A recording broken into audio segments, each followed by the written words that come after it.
네, 이제 통계 이론 설명에 대해서 진행하겠습니다. 설문조사 및 통계 분석인 다음과 같은 과정으로 이루어지는데요.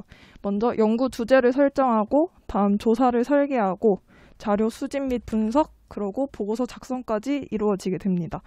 오늘은 자료 수집과 분석 과정에 있어서 중요한 이론들을 설명해 드리겠습니다. 네, 우선 통계학을 사용하는 이유에 대해서 간단히 설명을 드리고 하는데요. 통계학을 사용하는 이유는 이제 전체 집단을 조사하기에는 많은 시간과 노력이 들기 때문에 최소한의 노력으로 최대한 정확하게 추정하기 위해 통계학을 사용하고 있습니다. 네, 그래서 이 전체 집단을 모집단이라고 하고 그 다음에 저희가 연구한 대상을 표본 집단이라고 합니다.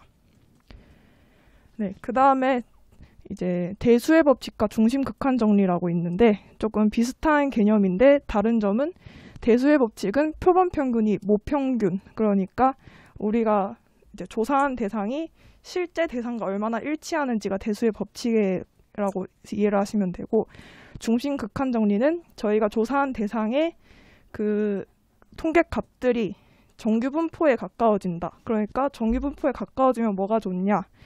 이제 여러 가지 통계 기법을 활용을 해볼 수 있기 때문에 이제 중심 극한 정리랑 대수의 법칙을 이용을 하고 있습니다.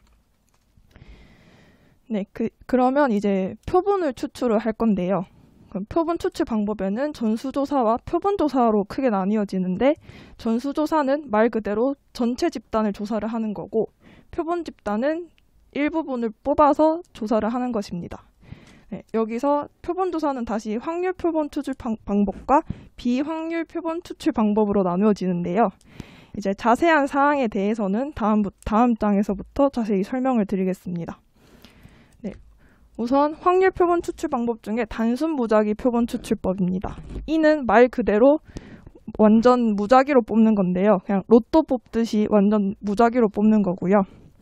네, 여기서 단점은 이제 모집단이 이러이러한 성격을 띨 것이다 라고 생각하고 있지만 그런 지식도 활용이 불가하다는 게 단점으로 이루어지고 있고요. 네, 그래서 그 다음 체계적 표본 추출 방법은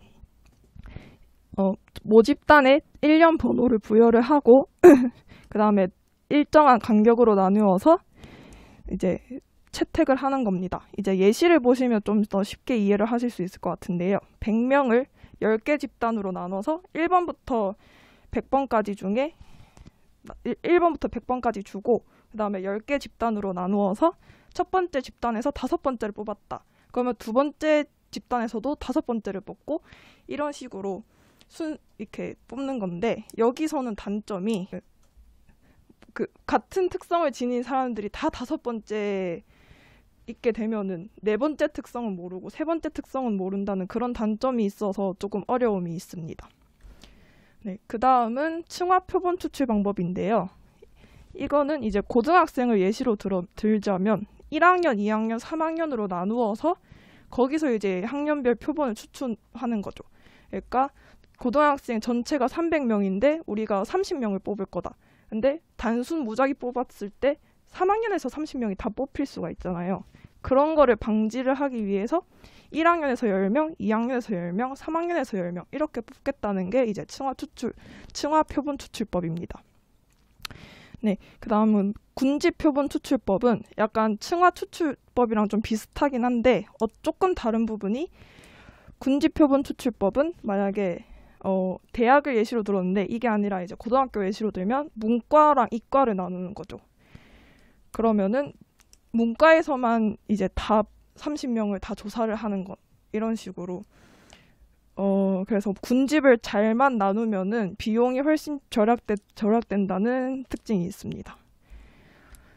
네, 이제는 비확률 표본 추출 방법인데요. 이제 편의 표본 추출 방법이 이번에 사용한 방법으로, 이거는 임의로 원하는 사람들을 표본으로 선택하는 방법입니다. 네, 탁월한 편의성을 장점으로 가지고 있지만 단점, 저희도 겪었듯이 응답을 거부하는 사람들의 특성을 반영하지 못한다는 단점이 있습니다. 네, 다음으로 판단 표본 추출법입니다.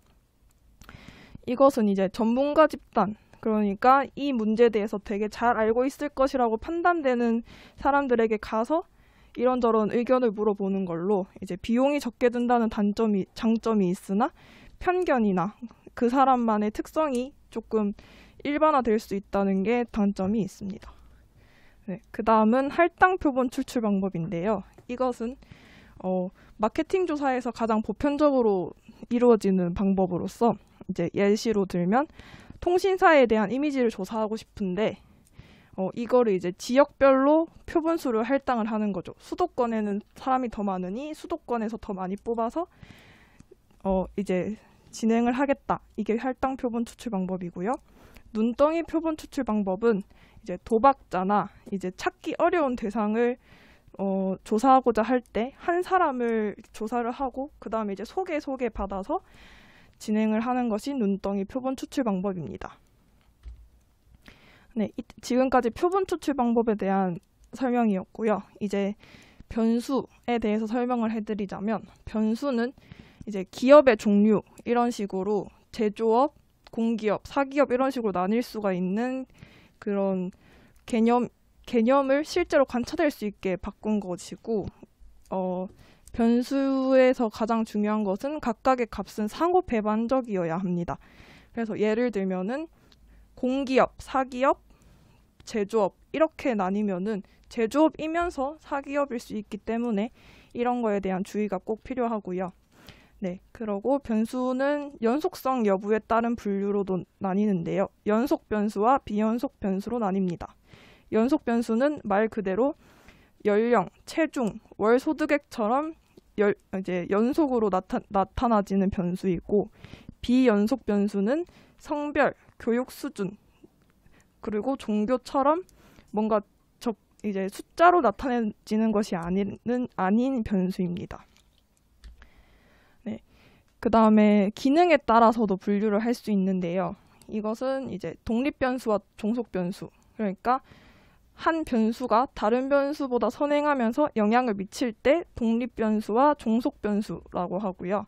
매개 변수는 이 사이에 중간다리 역할을 하는 변수이고 조절 변수는 또 새로운 독립 변수인데 직접적인 관계가 없다는 것이 특징이고 외생 변수는 독립 변수 외에 우리가 관찰하고 있는 독립 변수 외에 다른 독립 변수라고 제2의 독립 변수라고도 생각하시면 될 것 같습니다. 네, 그 다음은 이제 설문조사에서 가장 중요한 게 척도인데요. 척도가 중요한 이유는 결과의 올바른 해석에 아주 필수적이기 때문입니다. 네. 그래서 척도의 종류에 대해서 설명을 잠깐 드리자면 명목 척도, 서열 척도, 등간 척도, 비율 척도 이렇게 내려갈수록 차원이 높다고 얘기를 하는데 명목 척도는 말 그대로 그냥 분류를 하고자 이제 남자는 1, 여자는 2 이렇게 1과 2로 나타나지만 숫자 자체에는 의미가 없는 것을 명목 척도라고 하고요. 서열 척도는 그저 순위를 나타낸다는 것입니다. 그래서 1, 2, 3등이면은 누가 더 잘했다, 못했다 평가는 가능하지만 이것에 대한 점수 차이를 모르기 때문에 이것은 점수 차이를 모른다는 특징이 있습니다. 이 다음으로 이제 점수 차이를 알 수 있는 것까지 넘어가면 등간 척도인데요. 이제 온도로 예시로 들면 2도, 3도, 4도 이렇게 1도 차이의 정확한 등간 간격 차이가 동일하다라고 할 수 있습니다. 하지만 등간 척도에는 절대 0점이 없는데요. 그래서 온도가 0도라고 해서 온도가 없다가 아니라는 것처럼 그저 0은 상대적이라고 생각을 하시면 될 것 같습니다. 그 다음에 비율 척도는 이 0이 절대적 기준을 가지는 것인데요. 그러니까 등간 척도에서 이제 0이 절대적 기준을 갖는다라고 생각을 하시면 될 것 같습니다.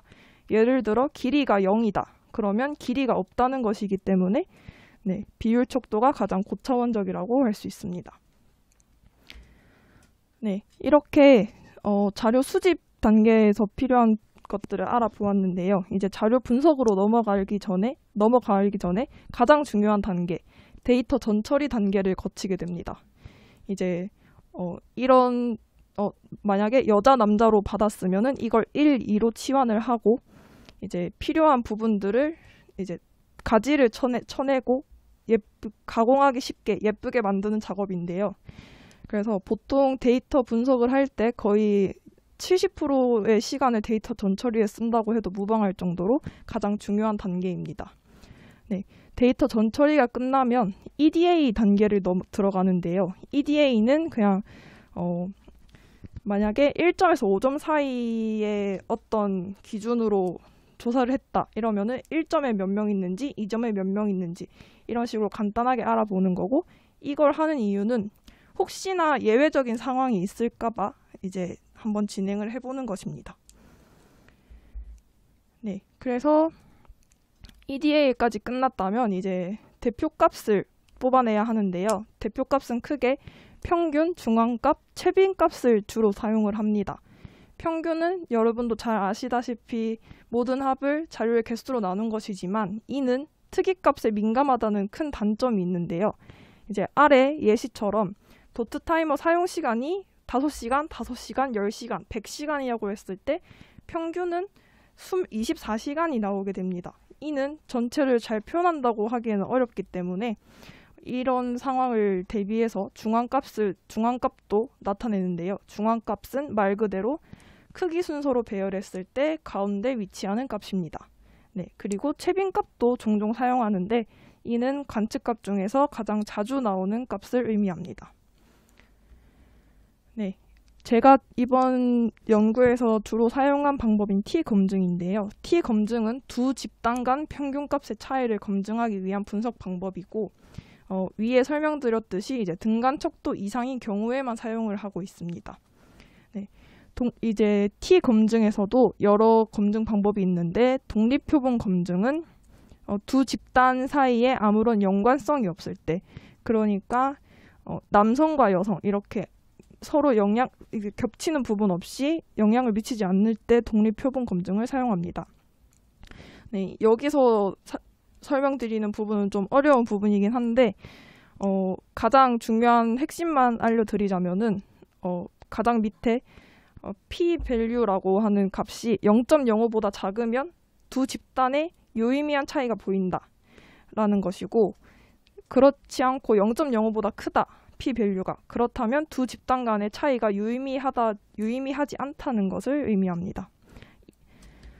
네, 그 다음에 앞에서는 두 집단을 설명을 드렸는데 이제 셋 이상으로 넘어가게 되면 일원 분산 분석을 사용을 하게 되고, 그 다음에 종속 변수가 키나 몸무게 이렇게 매우 큰 범위를 가질 때는 선형 회귀 분석으로도 값을 이끌어낼 수가 있습니다.